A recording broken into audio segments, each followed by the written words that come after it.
Welcome to the Idaho Sheriff Podcast with Dan Wilson for Kootenai County Sheriff 2024. My name is Dawna Wilson, Dan's co-host and producer of the Idaho Sheriff Podcast. Yes, I am unashamedly also his biggest fan and supporter, and his wife. I think that rumor's been going around. I'm your wife. On this show, we discuss local Kootenai County politics as it relates to the office of the sheriff. Sometimes that means there's cross-pollination between other local political positions, and it's good to understand how different positions are interconnected, whether they should or shouldn't be. We respond to popular questions and comments that we've gotten from the community, and Dan addresses the most current items that relate to the current sheriff, and why Dan believes with 100% certainty he is the best man for the job of sheriff of Kootenai County.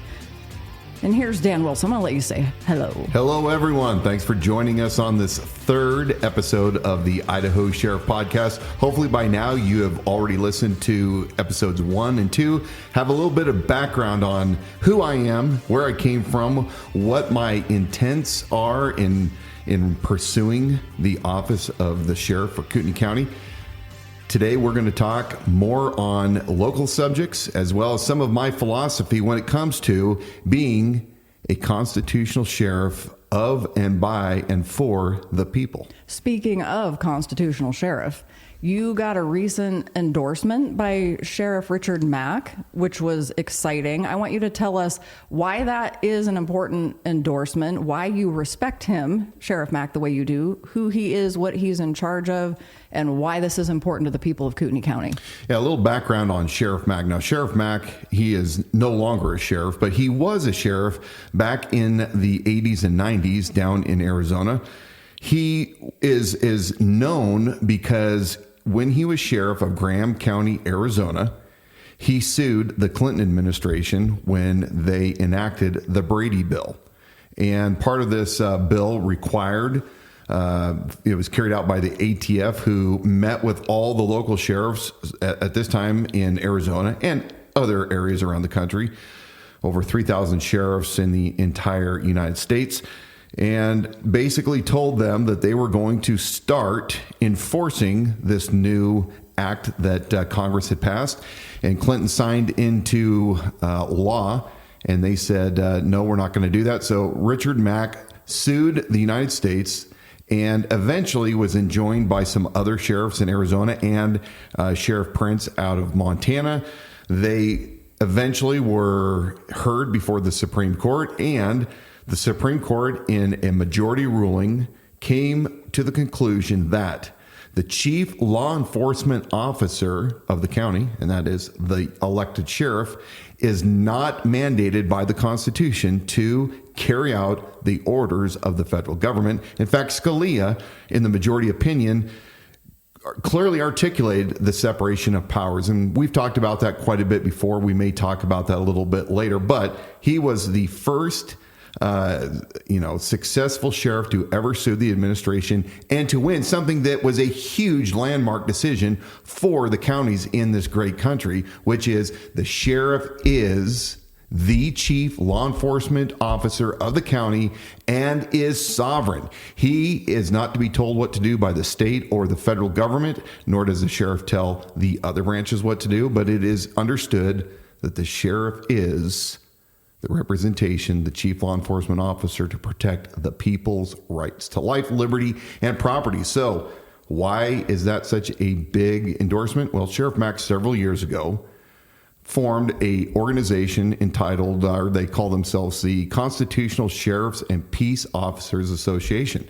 I've been a member of this group for quite a while, and Mack has seminars that he puts on all over the country to inform law enforcement officers, sheriffs, elected officials about the Constitution and how it applies towards sheriffs and all things that are states' rights.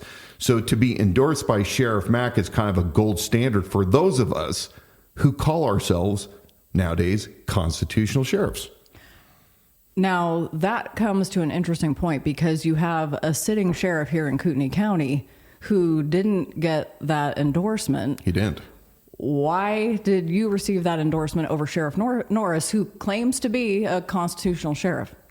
Well, Sheriff Mack at the request of another elected official, or I should say a candidate, came to speak in the Coeur d'Alene area in Kootenai County. And the title of this seminar that he was brought in to give for elected officials and law enforcement was Liberty, the Constitution, and Kootenai County. And he basically went over those items that I just articulated above, but it's a refresher again on his landmark case where it reinforced the sheriff's responsibility, his obligation, and his strength.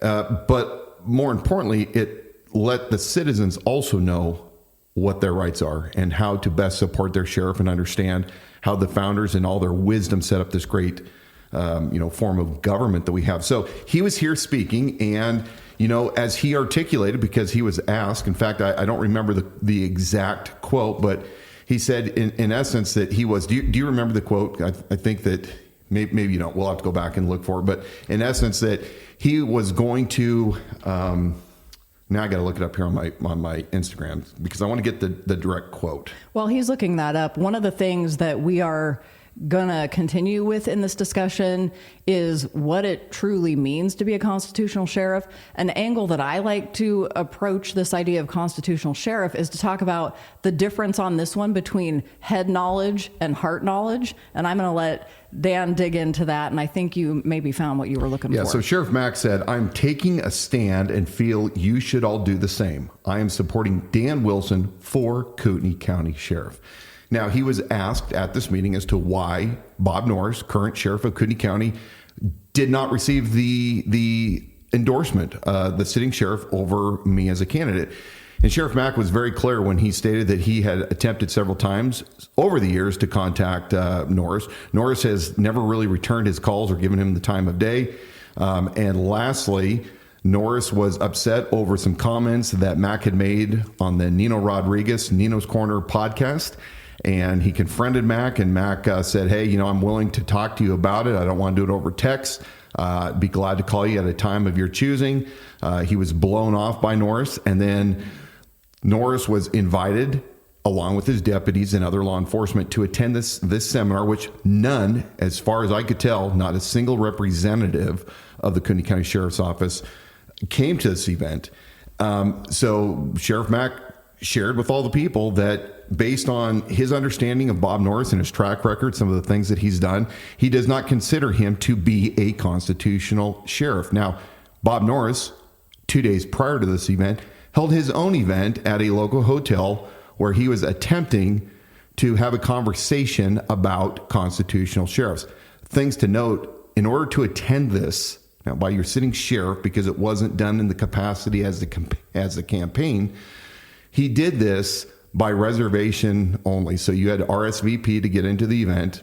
I don't believe that they actually took any video because they're learning not to do that. And then lastly, those in attendance said it was very disjointed. Bob didn't have his nose together. Bob doesn't really have a real fundamental understanding of the Constitution. Well, that comes back to the point I was making, in that I think what we're learning as we've observed Sheriff Norris is that difference between knowing a couple of items in your head related to the Constitution, what sounds good, what's going to sound good and appeal to the people in a largely conservative community. But the difference between that, knowing it in your head, and then living and breathing and exuding the Constitution, the founders, and United States history. So my belief when it comes to constitutional sheriff is it's kind of a new term that's being thrown around, especially in the last, even prior to Trump, I would say the Obama years, but exponentially in the past 4 years after COVID. And it's really not a new concept. It's actually something that is being regurgitated, or I should say recycled, from a mentality, in my belief, that was common 50 plus years ago in the United States. Right. But yet there's been blowback as though this is some kind of a controversial. Yeah, they're trying to align it with white nationalism, neo-Nazism, Aryan nations, white separatists, all this. Well, and horse what do you crap. think? What do you think the real reason is to put a stain on this idea of upholding the Constitution? Yeah, well, they want to divide us. The globalists and the anti-Americans ultimately want to divide the people, and they understand that if they can undermine the office of the sheriff, like they have done successfully with our current sheriff, Bob Norris, what that does is it allows further division amongst the people between codes and between creeds, races, all sorts of divisions.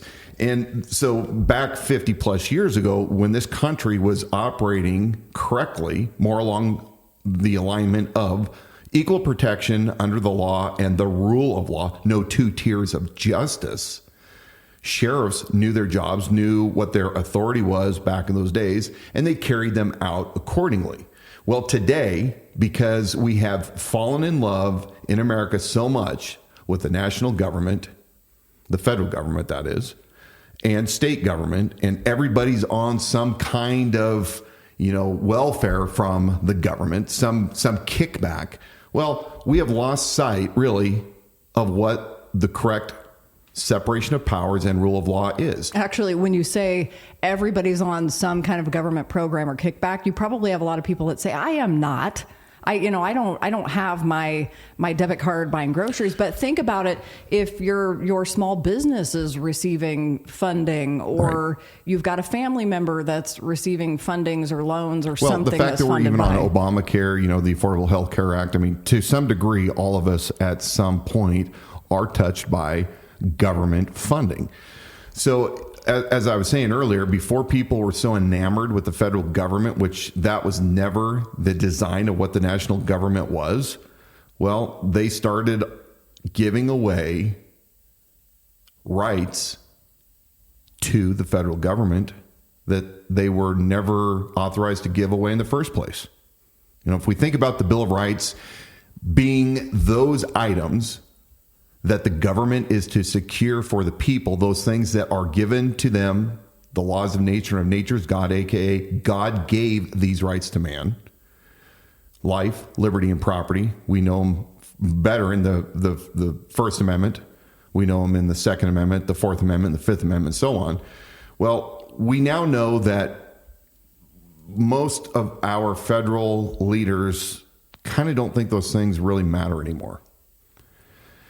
So now we're in a dichotomy, because we have a very ignorant, ill-informed, lazy society where people don't want to truly understand what their rights are and how they too must protect their own rights and hold their government accountable. So we're now in this dichotomy because we have the rule of law that must be maintained, and we must have men who do understand the Constitution and become that barrier. I think they call it interposition is the word, where you stand in the gap between your local constituent, your fellow citizen, against an out of control, unaccountable federal, state, or county government. So it has nothing to do with my ideology, or whether a person, is being accused of being a nationalist or a white nationalist or whatever the current cliche is. The fact of the matter is, once upon a time, sheriffs actually stood for all people's rights, regardless of your beliefs, your race, your identity, your ideations, all of the above. And it was not a controversial concept, because this was not new. Of upholding what used to be the standard. It used to be the standard, yes. Standard. Exactly right. Now, I got a question that's a little bit of a deviation, but can you be a constitutional sheriff and accept government or federal funding within your department? Or are you beholden? Are you then kind of connected with them, and it's going to compromise your ability to uphold the Constitution? Well, in these cases, there are no absolutes. You have to look at every funding, every grant individually and find out, is it money that is lawfully coming back because they have pooled everything from all of the states in order to do a program? So you have to look at whether or not it's taking away any of your autonomy or your sovereignty at the sheriff's office to conduct the law and order that is necessary to secure people's rights, whether it comes with strings attached to where you are beholding to the federal government or the state government. So I would advise any agency, if they truly want to represent their people the best and to be strong in their resolve to protect the people, take a look at what conditions you're being bound to by accepting money. Now, in conclusion of this segment where we're talking about your endorsement by Sheriff Richard Mack, you reminded me that what he said when he gave you that endorsement is that I am taking a stand to support Dan Wilson for Kootenai County Sheriff. And the reason that was a bold statement. To say, look, I'm taking a stand and you should too. He knew that it wasn't necessarily going to win he himself popular votes in a community where the incumbent sheriff claims to be constitutional. Right. So he knew that was going to be a powerful statement when he made it. Yeah. And I would argue once again, as I've done many, many times since entering into the race for sheriff, if you call yourself a constitutional sheriff, there are some minimum requirements that you must possess in order to call yourself a constitutional sheriff. Not just using buzzwords like, well, I'm the most pro Second Amendment sheriff that you'll ever know. I'll never enforce gun control. Okay, so what? Do you do the same thing for the First and the Fourth and the Fifth Amendment? Well, I'm going to not enforce anybody to wear a mask or take an injection. Okay, so why does that make you a constitutional sheriff? Well, I'm never going to enforce any red flag laws. Okay, again, you're saying these things. Well, I'm sorry, but if you cannot talk about the Constitution or U.S. history or why it matters without flipping and fumbling through your notes, again, that's head knowledge, something you wrote in an outline. How in the world, when you are called to task, how can you uphold and withhold and protect something that you have no intrinsic understanding of? Like I've said about those who are believers and want to preach the gospel. If you only know 3 verses, you can, to a certain extent, preach the gospel. But if you want to be effective at it, you have to know the Bible in its entirety, Old Testament, New Testament, and how everything fits into the overall plan of God. Now, when it comes to understanding the Constitution, a good constitutional sheriff truly understands the history of the United States, going all the way back to the Mayflower and the Mayflower Compact and the early settlements, and then the French Indian War. And after that, when the states started getting, and at that time they were colonies, started getting squeezed, and you had who we now know to be our founding fathers living amongst the 13 colonies that were enduring unfair taxation, when they said, look, we are tired of being subjects. We've lived here for generations. We've been doing the dirty work of the crown, and we are our own people. We are Americans. We aren't Britons. So you understand then the Declaration of Independence. You understand why that was necessary. You understand what happened at Lexington and Concord prior to the Declaration. You understand when Washington was tasked with forming a all-volunteer militia, the Continental Army, the struggle for 7 years to fight the British, the largest military entity in the world at that time. And then at the conclusion of beating the British, why the founders decided that the Articles of Confederation were no longer applicable or enforceable to protect people's rights in the new colonies turned states. The decision to draft a constitution, and then the struggles between what kind of form of government we were to have. And then at the conclusion, attempting to get 9 of the 13 colonies to ratify this constitution by their ratification committees in each state. The blowback that happened, because you had guys like Patrick Henry who said, we don't have anything here that's really going to protect the individual rights. You've created a government that will eventually take people's rights over once again. We know human nature. And so there was then the push to write the Bill of Rights, which we eventually adopted. And The Constitution was ratified. And so, look, if you don't understand the intent of the founders when they wrote the Constitution, and you can find some of those discussions and their intents in writings such as the Federalist Papers, then you really don't understand how it is today. I don't know what you just did, but you just distorted my sound. Just keep talking, You're fine. So at the end of the day, if you don't understand these things, then you don't understand today in 2024 how to truly protect a fellow citizen's constitutional rights to secure those rights to life, liberty, and property. Very true. Earlier on, we were talking about taking funding, and I think this also leads into accepting favors, or maybe a sheriff's office aligning themselves with a nonprofit that's funding some part of a service that they're offering to the community, or some form or function of what the sheriff's office does. And we know that Bob Norris has what I've deemed his beloved helicopter. Mm-hmm. You've called it the helicopter debacle. Helicopter from hell, maybe. It's not Airwolf.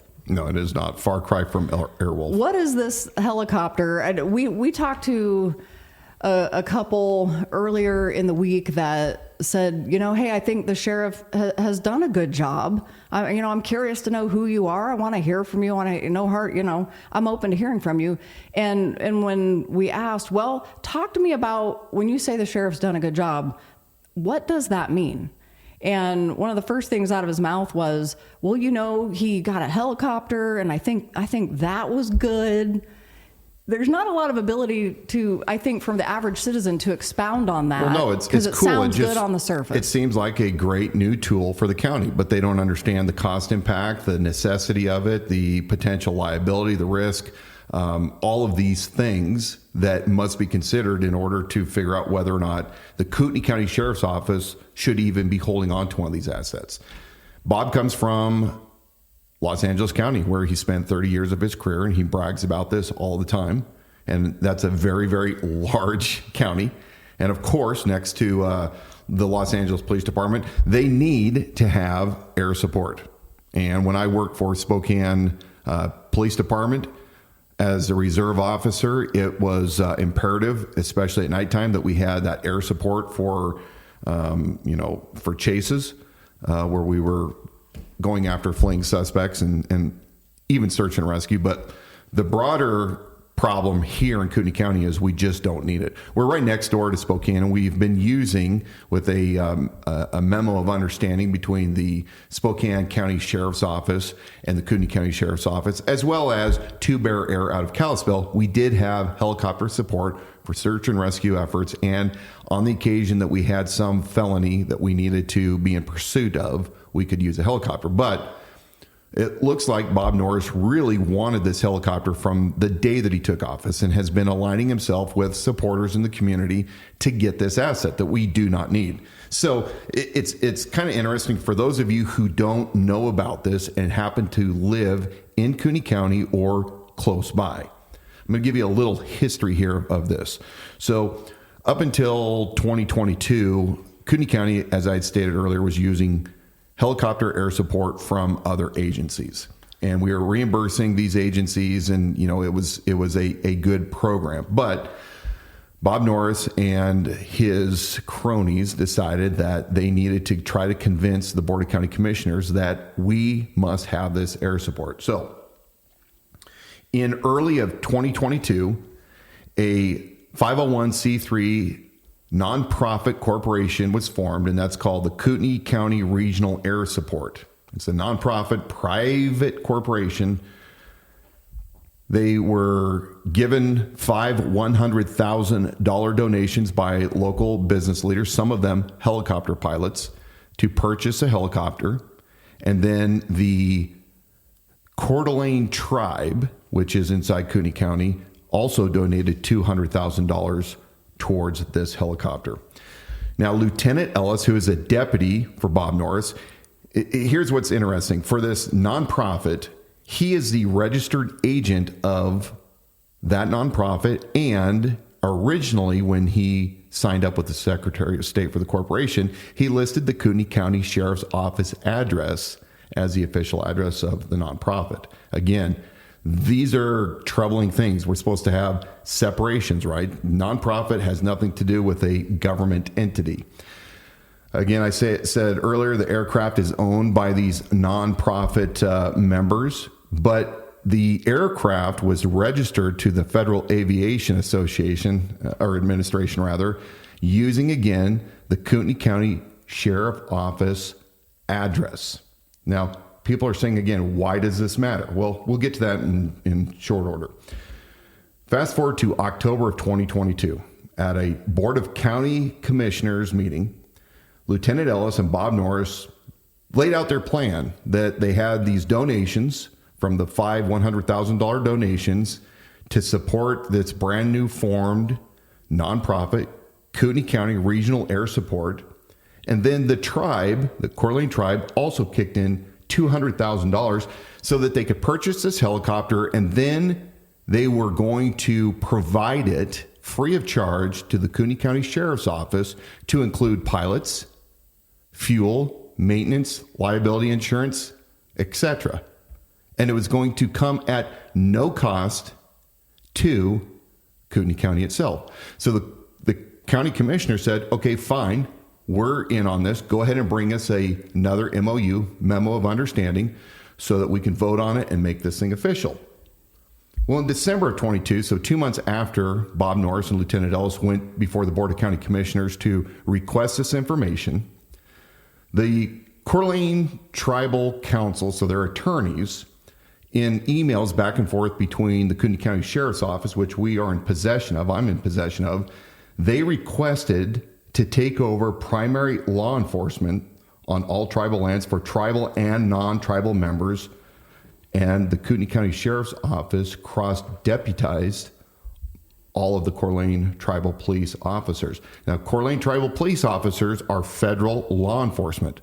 The tribes operate inside the county per federal law, but there's a law, Public Law 280 and state law, that basically dictates that on tribal lands, anybody that is a tribal member, or if it's on tribal property, if there's a call for law enforcement support or crime takes place on any of those lands, then when an individual calls for law enforcement, 911 typically, the dispatcher advises whether or not the caller needs a tribal officer or a Kootenai County Sheriff's officer to respond. So again, if you are a non-tribal member, historically, you want your sheriff to come, a deputy, and to basically come to your aid. You don't want a tribal federal officer coming to your aid. There's a lot of other things in there that I'm not going to get sidetracked with as far as why it's not a good idea, but you basically have federal law enforcement that has been granted the ability to take on all law enforcement in Kootenai County. Now, Just to break this up a little bit too, I would say that things that are honest are typically simple and easy to understand. Right. And I think when this program was presented to the people of Kootenai County, not necessarily to the Board of Commissioners, sure, but when it was presented to the people, to the citizens in a town hall, it was presented as being simple. But you're part of the way through this right now, explaining how interconnected and interwoven and actually confusing this is, and all the parts and pieces and the players involved. And that's confusing and complex. Yeah, so in February of 2023, so now we're talking about 4 months after the original contact by Ellis and Norris at the Board of County Commissioners, they finally come before the Board of County Commissioners with their memo of understanding. The Board of Commissioners signs off on it. I believe it was all three approve this. And then on the heels of that, Lieutenant Ellis requests that the board allows $100,000 of civil asset forfeiture funds to go from the county treasury into this nonprofit, which, once again, Lieutenant Ellis, who is an employee of the Kootenai County Sheriff's Office and is the registered agent of this nonprofit, well, his nonprofit is now receiving $100,000 from the government. And why are they using that money? To equip this helicopter that they do not own with things like spotlights and FLIR. And and other things. So again, and what happens to those, any of those items or whatever the county money has gone into that? What happens to those items if the helicopter goes, just eventually stays with the non-private? It turns into so many complicated. We don't know because we haven't actually seen any of these agreements yet. They need to be produced to the public. The public should not have to go and ask for a FOIA. It should be produced. And I have not located any of these. Now, everything that I'm talking about right now, we have outlined on our website, theidahosheriff.com. You can look up the article on Bob and his helicopter, and you can download the emails that I have provided for you, the listener, to actually download, read for yourself to see that Dan Wilson is not making up any of these things.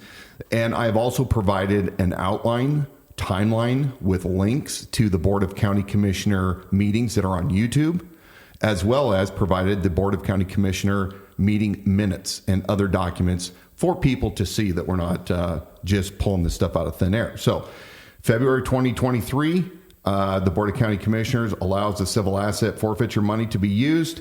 And then sometime thereafter, the stand down order was given. Now, we don't know yet if this is in writing. Our assumption is that it is not formally in writing because of the deals, the backroom deals that we believe were struck, where Kootenai County Sheriff's Office quit actively pursuing Kootenai County tribal lands, which is about 1/3 of the entire size of the county. And those taxpayers, those non-tribal members who live in these areas that are paying taxes for law enforcement, are not receiving the law enforcement that they're paying for. Now, lastly, Sheriff Ells from Benoit County, which is the adjacent county, which also has part of the Coeur d'Alene tribe on its county lands, he advised me and said he did not even know that this deal was struck with the tribe and the Kootenai County Sheriff's Office until he started getting his deputies dispatched to emergency calls up in Worley, Idaho, which is in Kootenai County, next door to Benoit County. And he is not happy about it. So we know that from our guys inside who have been advising us on to where to look for this information and to capture it. We know by their testimony to us that the day that our FOIAs went out, our information that we requested for the emails specifically between the Coeur d'Alene Tribal Council and the Kootenai County Sheriff's Office. And when you say request information, do you have to be running for sheriff or running for office anybody, or some official person to go try to find this stuff? No, public record. So we know that the time that these FOIAs were released, then Kootenai County started doing emphasis patrols back down on the tribe. Now, we are still working for more records to confirm and find more reinforcing evidence of what they've done. But again, why does this matter? Well, it matters because from all appearances, this thing is crooked as all get out. You've got nonprofits by individuals that are well known in the community that have donated towards this helicopter. I'm not going to discredit the intentions for why some of these folks were given the donations, but I do know that a few of the members, and if you look it up on the Secretary of State, which we have provided the filings for the corporation on the idahosheriff.com, you will see there's a couple of the donors that are actually president and vice president or board members. So I may be getting some of the titles mixed up, who are also helicopter pilots. So they're using all sorts of mixed assets between the two. You've got a public-private partnership that we don't have any kind of confirmation that the aircraft was registered as a commercial use versus a private use. We know that this helicopter has civil asset county forfeiture funds used to equip this aircraft. We know that it has been used for campaigning because there is and I'm jumping around a little bit, but the Women in Red, which is a Republican, emphasis on Republican, not Democrat, not socialist, not Marxist, not whatever your other political affiliation is, but the Women in Red had an auction in, I believe it was 2023, and I believe also 2022, but I don't quote me on 2022, but at least in 2023, where Bob Norris donated illegally against federal law county assets as a auctionable item for this Women in Red auction fundraiser, where he donated a day with SWAT, a day with the Marine Patrol, and a day on the helicopter. And I believe, if you gave X amount, you could ride the helicopter. So again, we have this aircraft that is, we don't have a clear understanding. They're claiming that it's owned by a nonprofit and they're using it free of charge, and yet they're using this aircraft also for exhibitions. So there's a community in Kootenai County. It's a gated community where the very wealthy live, the rich styles of the lifestyles of the rich and famous. Celebrities that have these lake homes like the Kardashians and NFL guys, these multi-million-dollar homes. And we know that there was a exhibition that was done in that closed gated community with deputies on overtime to impress, donors. And this ladies in red or women in red auction. I mean, I can tell you as sheriff, you will never see me one time ever use any of our assets to go towards some political affiliation. Remember, equal protection under the law. Now, I happen to be a constitutionalist. I happen to be extremely right-wing in my beliefs, but my beliefs are staunch in everybody in this county, regardless if you hate my guts, if you don't believe one iota close to what I believe. I will represent you every bit the same as any other individual in this county. And when you donate resources for a political affiliation, that is absolutely immoral. It is unethical. And it blows my mind that Republicans in Kootenai County actually do not call out this behavior as being unethical. But no, they doubled down. The KCRCC, Kootenai County Republican Central Committee, doubled down, and they unanimously endorsed Bob Norris as their candidate for the primary. But the reality is this program was presented to the community as being simple. The helicopter is provided by a nonprofit. We get the use of a helicopter for free. This is going to keep you safe. This is going to be a resource that's going to help you and the community overall. Reality is there is not transparency. You've had to spend quite a lot of your time and your expertise and your personal just time resource and knowledge to dig for information. It's still not clear, although we've provided evidence on the website. There are off-record deals going on that related to the helicopter program. That's what it seems. There is nothing about this that is straightforward, clear, or simple. And look, again, I'm going to say this briefly, and then I'm going to conclude this because we can beat this up forever. We don't know that it was a bribe from the tribe. I didn't mean to make that sound to rhyme, but quite honestly, you give $200,000 and then the timeline, at the same time, the tribe is requesting the Board of County Commissioners also allow them to rezone over 25,000 acres from rural to agricultural. So the tribe has the ultimate say on what size parcels can be broken down to, what kind of building. So you see all these things that seem to align the tribe with making a move to gain more authority on their lands, in which you can't blame them for doing that. But you have a sheriff that I believe betrayed the people when he cross-deputized those tribal members. Look, no offense, but they're tribal federal officers.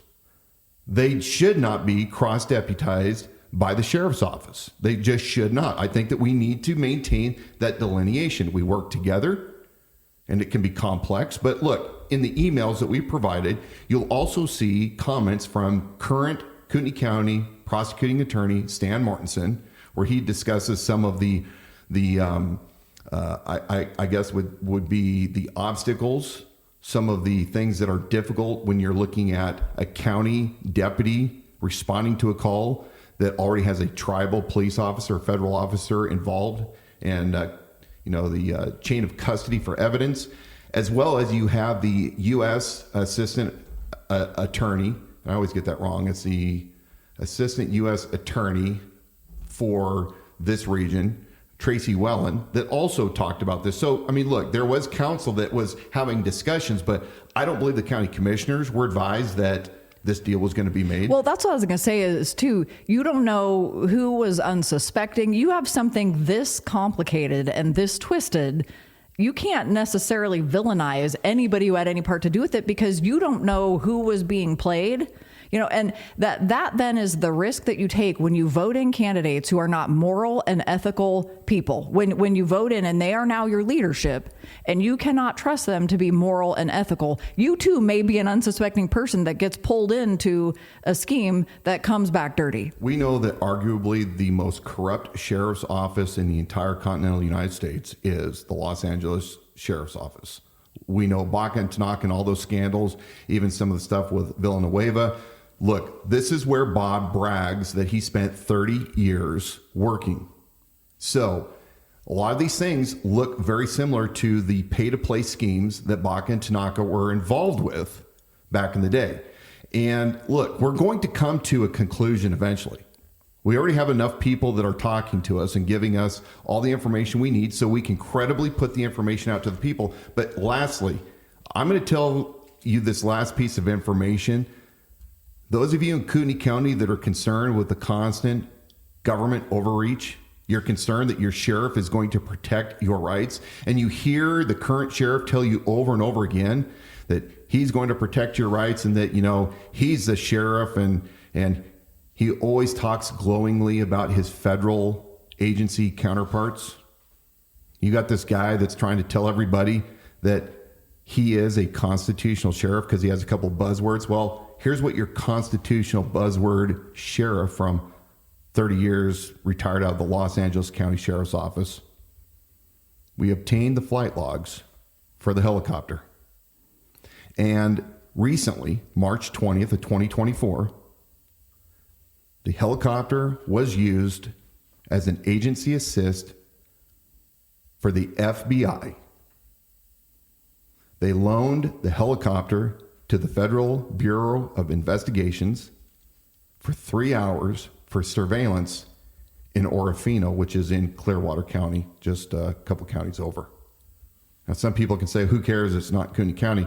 But here's what your sheriff is doing with this asset that he has, this helicopter. And that's one thing we know about. And we're uncovering more. But your sheriff is aiding federal law enforcement, which has been proven for the past 5 years, even going back to when Trump first ran for office, to be incredibly corrupt. We do not trust them in any way, shape, or form. We see the inequality that they have placed, the two tiers of justice. No justice for those that were affected by the rioting and burning of 2020, whether it's from Minneapolis to Seattle to Wisconsin to Portland. And yet, if you step foot on the Capitol steps or inside the Capitol peacefully, you're being pursued relentlessly. You're being thrown into prison. Your due process, in many cases, has been stripped. And Bob Norris, the guy from the big county south of Boise, Los Angeles, the guy that claims that he's a constitutional sheriff, is now using the aircraft to assist a federal agency. And when is he going to be doing it to the people here in Kootenai County? And you're dealing with donors and nonprofits and who you owe what because they contributed to the program and all that good stuff. So the risk to the county, the taxpayers, because they don't have this thing set up correctly.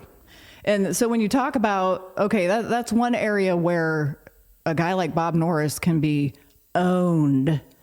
Can be owned? I'm being generous on this. What are some other things when we talk about who Bob Norris is beholden to? Yeah. When we talk about these other, as I said at the beginning of the show, sometimes we're going to talk about other organizations or political candidates that you might not think on the surface are related to the office of the sheriff, sure, but things can be very interconnected. What are some other things like that affect how Bob Norris is doing or not doing his job? Well, we've talked about those on previous broadcasts, and I don't know how much we want to get into detail really on that, but I will say this real quick about the helicopter, and then I'll talk about one organization that I am concerned about. Look, folks, in Kootenai County, I want you to hear this loud and clear. The day that Dan Wilson is sworn in as the 14th sheriff of Kootenai County, the helicopter is dead on arrival. It will no longer function in any way, shape, or form as part of the Kootenai County Sheriff's Office, and we will go back to using assets with neighboring jurisdictions that we previously were using, and we will not be exposing the taxpayers to this liability. So I hope I'm extremely loud and clear. Use it as a soundbite. Bob, in fact, I would love for you to take this soundbite and to use it in your campaign. I would love for you to use me telling the people of Kootenai County that your beloved helicopter is dead on arrival. Now, who owns Bob? Well, it makes you wonder what the Fraternal Order of Police has on Bob, or what they have, what kind of agreement. So the Fraternal Order of Police, Lodge 43, which is also known as the Deputy Sheriff's Association, they are huge supporters of Bob, and there's a lot of cronyism or nepotism, and of course those terms get a little bit complicated, but in other words, more of these kind of pay-to-play type of situations that appear. Now, Bob, I'm not accusing you, just to be clear, but I'm raising up these questions again. Maybe you can have another show your proof debacle that you can have 2.0 to discuss these. But here we have the Deputy Sheriff's Association tied with the Kootenai County Sheriff's Office, and many of the E-Board members also hold positions in Bob's command staff. In fact, you have Klinkenfuss that has been seen at Bob Norris events, I believe at the gun show. You have Franson. You have, who is the president of the Deputy Sheriff's Association. You have these guys that are not only promoting Bob, but work for him in positions of authority and leadership, appointed positions. But you also have a mailer that went out recently, which, if I am not mistaken, was sent out by the FOP. I'll have to confirm that just for a disclaimer. But that's a lot of money to send out mailers where, here's what's weird. All of a sudden, Bob Norris's number one concern, do you know what it is? His number one, Dawna, do you know what his number one concern is all of a sudden? Well, he's got a couple. He's got number one, number two. Well, came out of thin air, seems. The number one in this flyer that was mailed out to Kootenai County voters for the primary. Oh, I can't wait. Is illegal immigration. No. Yeah. You know, Mr., it's not really a problem here. I'll call my special agents in charge. 6 months ago, it didn't exist. Yeah, everybody's being racist by, assuming. And of course, you and I go down to the unsecure Arizona border. We get a lot of great video coverage of the NGO camps. We see the military-aged males with their, totally unaccompanied from these middle-aged. Let me restate that. Can I scratch this and start again? Just kidding. Just keep going. Keep going. We're human. The military-aged males from Africa and the Middle East. Not necessarily Middle East and military age. Yeah. We're good. So anyway, we have seen this. We have videoed these individuals. We know what's going on. We know what's going on throughout the entire country and the NGOs that are responsible. And Bob Norris attacked me back in February when I suggested actually doing something, unlike him, who sits on his hands and says there's nothing we can do. It's not really a problem here yet. Anyway. Well, you also had some lashback from members of the community that said, you're at the southern border. We're up here, like about as far up here as you can get. You need to talk about what you're going to do for this county or anything that actually, you were getting blowback for that from the people. Yeah. Certain people, but the vast majority. True. The vast majority. Yes, this was a minority. So whenever we have a true. public speaking engagement or private, it's on everybody's minds, and they believe and know that it is affecting Kootenai County. So my hat's off to the, I believe it's the Fraternal Order of Police, Lodge 43, that helped put out this mailer for Bob. Again, if I'm wrong, I'll come back in episode number 4 and I'll make a correction. So I'm going off of memory, but my firmly held belief at this point is that they are running way, way behind the curve.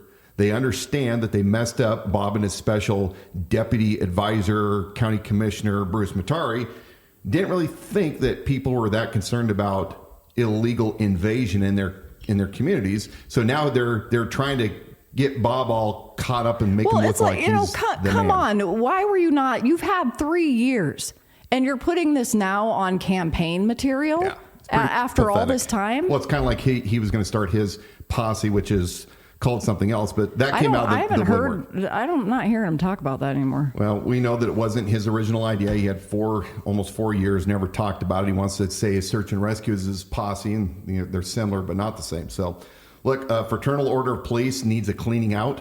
There should be laws, as Mike Bauer said on a recent interview that he had with the Coeur d'Alene Press, Meet Your Candidates. Look, there should be transparency. There should be no ability for public employees to actively, with their organizations, their bargaining organizations that are similar to the union, campaign for their boss. I don't know anybody out there, if you're not part of this organization, who thinks that's a good idea. Because, look, there's things that they can do with PACs where there's unlimited dollar donations that can be made towards promoting a candidate. Now, there's supposed to be separation between the PACs and the campaign, right? You can't have any kind of cooperation in between or collaborating. But look, the Deputy Sheriff's Association, when I get into the office of the sheriff, there's going to be a microscope pulled out. And I'm going to start looking and finding out everything that's going on. And we're going to start getting policies enacted that will prevent this kind of crap from happening in the future. So, well, and I think too, you can't just listen to the screaming and hollering from people inside the sheriff's office who work for the department, deputies, or the associations. The screaming and crying that they don't want to be held under a microscope, when really the majority is those of us who elected these people into these positions, not the other organizations, but they're all intertwined.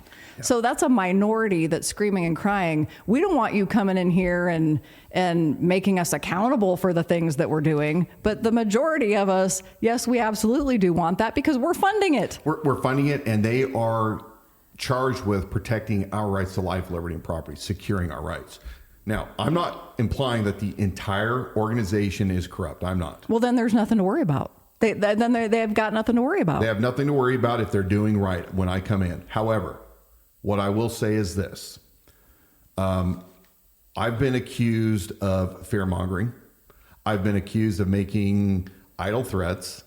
I've been accused that if I were to come in and be elected, that 80 and 90% of all the deputies would leave. Well, here's something that you, the listener, may want to know. I've been supported by deputies and police officers all over this great United States, from California to Washington, to southern Idaho, to Montana, to Florida, to Tennessee, to New York, you name it. We have been encouraged and supported by individuals that are professionals. We had a meeting on Friday night, so 2 nights ago from the time that we're recording this, where a deputy from Washington State in one of the largest counties said to me, when you are elected sheriff, I'm selling my home, and all of my fellow deputies that I run in their circle, they're selling their homes. We want to come work for Kootenai County Sheriff's Office under Dan Wilson. So I don't believe when somebody says 80 or 90% of the Kootenai County Sheriff's Office will leave. But if they do, we have other means to secure this county. And we're not going to be held hostage by a bunch of thugs if they are those thugs in there. And I don't know how many or how little there are, but we're talking about hypotheticals. So deputies, if you are doing a righteous thing right now and you are part of helping to secure people's rights to life, liberty, and property, please contact me. Let me know that you support me. Many of you have already, but we want to continue the quest to get those inside the sheriff's office that know the crap that's been going on, know the demoralizing aspects that have taken place, the harm that's taken place, the nepotism, the cronyism, and are ready for a different culture of calling and extreme ownership. Let me know, and you will remain 100% confidential. So I know I'm getting a little bit on the soapbox here. Maybe the listener is getting a little tired of hearing about all these inner workings and politics in general, but let me tell you something. You, the citizen,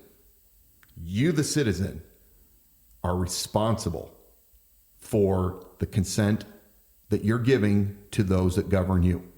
It's the same what the founder said in the beginning. The government was at the consent of the people. You, the citizen of Kootenai County, or whatever county that you happen to live in, have the obligation to be informed, to pay attention to what's going on, to be a part of it, to demand transparency out of your elected officials, to hold the people accountable, to fire people. In fact, any politician that participated at a county level, and state and federal, but specifically at county level, with screwing with people's rights to life, liberty, and property, that took away and tried to suspend people's First and Fourth Amendment rights, those people, even if they're nice people and now have saw the light, should be fired immediately. Sons of liberty do not look at things with hindsight. They understand liberty without compromise. They understand what those people who would destroy the very liberty that our founders gave to us are attempting to do, and they don't allow it. So, citizen, think of this. When we look at these tough times that are ahead of us, and we all know what's coming, they tried to outrun the Bill of Rights a few short years ago. We know that it's speculated that we're going to have cyber attacks or terrorist attacks or you name it. We've been being told that there's going to be some event in 2024. Well, guess what? It's up to you to understand as a citizen. It's up to the counties. The United States government is your enemy right now. They are allowing the invasion at the border. Congress is giving billions of dollars away to the Ukraine, to Israel, to other allies. They are not protecting you here. They're giving money to those that would destroy our very way of life. For all of us, regardless of what our race is, what our beliefs are, those of us who love liberty, who have lived in almost harmony for the past 200 and something years. Yes, we've had our struggles, but by and large, we've been a country that aligns itself with similar beliefs and values. It's up to us at the county level to secure ourselves. We can't rely on even the state government anymore, because we've seen even in Idaho, the things that were not passed legislation-wise that would further protect us and our rights here. Now, some things were signed in that were good, but there are a lot of things that they still have failed to do. So locally, we can make a difference. And I'm here to say we must maintain the rule of law. And as sheriff, we must get our county ready for any kind of man-made and or natural event that occurs.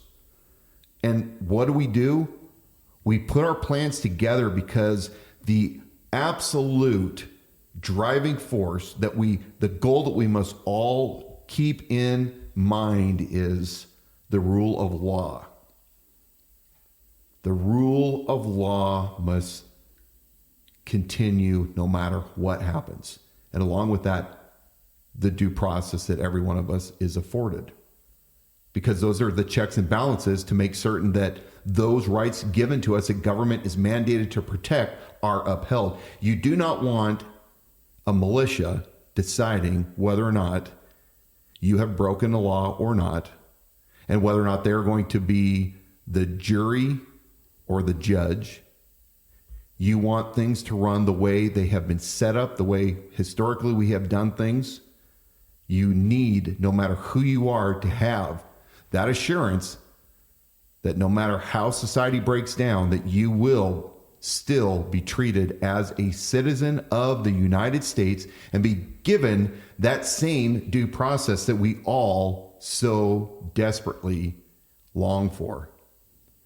And part of being ready, because we are not going to believe that the state or the federal government's ready for us in any kind of an event, is the continuity of life. We need the essentials: food, shelter, security, medical care. We need our industries. We need communications. We need to be able to trade, and we need to be able to maintain our culture and our religion. So, Man, this is a lot of heavy stuff that I'm kind of ending on, but I'm going to end on some very encouraging things. Yes, and before you close us out, I do want to say we had a couple of messages this last week, people saying, I got my voter guide and your name's not on it. One guy's like, does he even want to win? Your name's not on here. Explain that to us real quick. And well, I'll remind the listeners and maybe some who have not heard, but I originally entered to run as a Republican. And after a series of events where you can go back and listen on one of our other podcasts or any of our Instagram, Facebook Live events where I go into a little more detail. But I decided when I filed with the county to get on the ballot to run as an independent. I believe that we need to get our message out all the way to November. So because I'm an independent in Kootenai County, there is no primary for independent candidates. So you get to slug it out between Bob Norris or Mike Bauer. My vote, if you're going to vote in the primary, is Mike Bauer all the way. He is a proven leader, a wealth of experience and knowledge, and he loves the rule of law. So that's what I would remind people in case you're concerned. Yes, we're running. We've got signs coming. If you want to sign, hey, let me put a plug in for theidahosheriff.com real quick. So our website, theidahosheriff.com, has a cornucopia, that's a big word for you, of resources for people who either know nothing about Dan Wilson and his quest to become the Kootenai County Sheriff. We have what my background is, what my qualifications are, what my priorities also are, how you can contribute. We have media. What else we have? We have the posse. Yeah, and I was just going to say, for anybody who now at this point down the line is saying, you know, Dan won't answer questions. I don't know anything about this guy. I don't trust him. I don't know anything about him. It's false. I say false because there is so much there on the website at theidahosheriff.com. In fact, right now, if you Google Dan Wilson, Kootenai County, Dan Wilson, Kootenai County Sheriff, it's like number 1, number 2, number 3, number 4. There, you have so much access to information. And it's it easy. is not a valid thing to say, who is this guy? What does he stand for? He's been on other podcasts, broadcasts, radio. There's so much there to digest, and you really will truly have just a wealth of info and understanding as to who Dan Wilson is. I would love for people to go to theidahosheriff.com and download the KCRCC candidate questionnaire that I, as a candidate, when I was originally running as a Republican, had to fill out. These are, questions that were presented to me and I had to answer them. We have not only my answers published for people to see what my answers are to the questions asked, but we also have Bob Norris's. I would really encourage people to go and look at the difference between a constitutional sheriff on how somebody like myself who really believes that I'm the best choice for the people of Kootenai County at this time and place in history with everything we're facing, go to that survey, look at the depth of questions and more importantly, the depth or lack of depth of answers that were provided. You can find that. Just use the search tool or the search bar at theidahosheriff.com. Even if you type in the keyword KCRCC, stands for Kootenai County Republican Central Committee, you will stumble on that article. If you still can't find it, email us at info@theidahosheriff.com. I will send you the link to the article if you still can't find it. And we have yard signs coming. So if you want yard signs, email us, let us know, message us on social media. You can find us on the Idaho Sheriff at X, Instagram, Facebook. Remember, on Wednesday evening, 7 p.m. Pacific Standard Time, we have question and answer time. Every Wednesday night, 7 p.m. So set your clocks on a reminder. They're fun. I love the questions. It's a live stream. We multi-stream to YouTube, Facebook, and Instagram. And so Dan he's live when that hits at 7 p.m. every Wednesday night. So he is taking your questions live, the good, the bad, the ugly, doing it all. In conclusion of today, thank you so much for listening. Thank you for getting to know me better and understanding how I view the world, what my intentions are to be sheriff, and what my passion, why my heart is there. Remember, folks, I'm doing this job because I believe that you need somebody with integrity, somebody with vision that really loves liberty. And I believe that liberty without compromise should always be at the foremost front of everybody listening. Remember, we did not descend from fearful men, but men who understood the times. They pledged their lives, their fortunes for their sacred honor. And it's up to us now to carry out that tradition, to do the right thing. Now stay of good courage. Do the right thing. May God bless you, and may God bless Kootenai County. This has been the Idaho Sheriff Podcast with Dan Wilson for Kootenai County Sheriff.